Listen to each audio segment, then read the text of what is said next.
అన్నా డీఎంకే హయాంలో మంత్రి, ప్రస్తుతం కూడా గెలిచినటువంటి కొరూరు ఎమ్మెల్యే విజయభాస్కర్ అన్నా డీఎంకేకి రాజీనామా చేశారు. క్రమంగా అన్నా డీఎంకే కాలగర్భంలో కలిసిపోయి ఆ ప్లేస్‌లో టీవీకే నిలబడే పరిస్థితి కనబడుతోంది.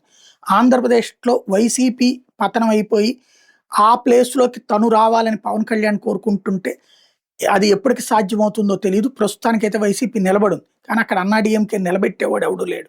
అన్నా డీఎంకే పళనిస్వామి, పన్నీర్ సెల్వంల కొట్లాటతో మొన్న పన్నీర్ సెల్వం వర్గం వచ్చి ఇటు విజయ్‌కి మద్దతు ఇవ్వడం. శశికళ ఇంకోవైపున పార్టీని తన చేతికి రాని పార్టీని అంటే తనది కానిది ఎవరిది కాకూడదని నాశనం చేసేస్తోంది. ఓవరాల్‌గా విజయ్ వెర్సెస్ అంటే టీవీకే వెర్సెస్ డీఎంకే స్టేజ్ తీసుకొచ్చారు. అన్నా డీఎంకేలో వరుసపెట్టి ఇప్పుడు 5గురు, ఇంతకుముందు ఈయనతో కలిపి 6గురు. ఒకటి విజయ్‌కొచ్చినటువంటి ప్రధాన సమస్య ఏంటి? పూర్తి మెజారిటీ రాలేదు. ఆ 11 సీట్లు తగ్గినాయి. ఆ 11 సీట్లకు గాను డీఎంకే కూటమిలో వాళ్ళొచ్చి మద్దతిచ్చారు. ఇప్పుడు సొంతగా మెజారిటీ రావడానికి ఏఐఏడీఎంకే వాళ్ళు ముందుకొచ్చినా సరే, 20 మంది ముందుకొచ్చినా సరే, వాళ్ళ మద్దతయితే ఉంటది తప్పించి, తను నేరుగా వాళ్ళని కలుపుకోడు.